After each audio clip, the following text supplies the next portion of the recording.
KTVO's Good Morning Heartland.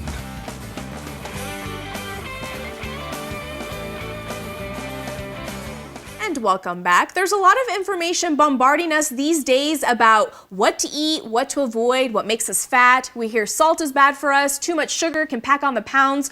So we thought, why not get to the bottom of this? Dr. Trish Sexton, Associate Dean for Curriculum for the Kirksville College of Osteopathic Medicine, is here this morning to break it down for us. How are you doing? I'm well, thanks. How are you? I'm doing great. So the big question is sugar bad for us? Well, you know, sugar isn't great for us, but I would say that that's not exactly what makes us fat. You know, what makes us fat is too many calories and not enough activity.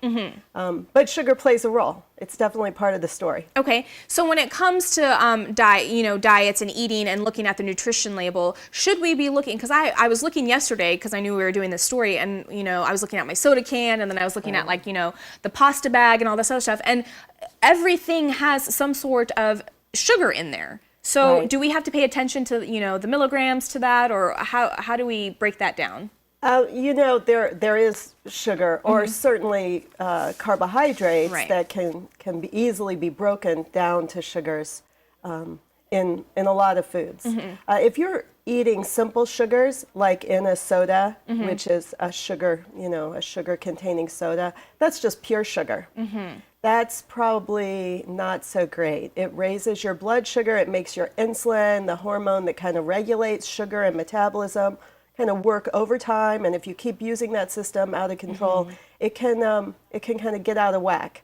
So that's kind of bad. But other foods that take a little more work for your body to break down into the sugars, they're not so bad. Okay. So we talk about glycemic index and more complex whole grain kind of foods that sure they still break down, but it takes more work, and so in that way, those are a little more healthy. They keep your blood sugar more even than the spikes that some of the simple sugars, just eating just candy or drinking sodas can do. It's kind of like those empty calories that's kind of just not good for us. And if we do use it in moderation, right? Exactly. So you just explained the difference between certain types of sugar. So when it comes to sugar, is it all the same? And you say no. And then what about when it comes to how we have the artificial sweeteners or, the sweeteners that say no calories?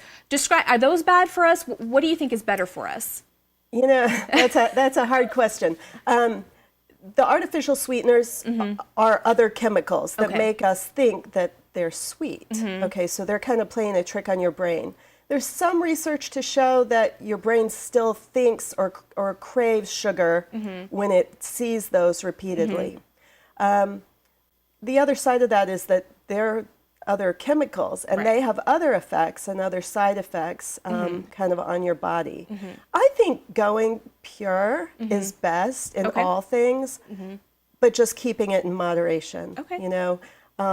We're heading into Easter, lots of Easter candy and things like that. Don't eat the whole basket on Sunday. Kind of just gradually ease it in and think about the way your body has to respond to the sugar. All right. So just you say natural.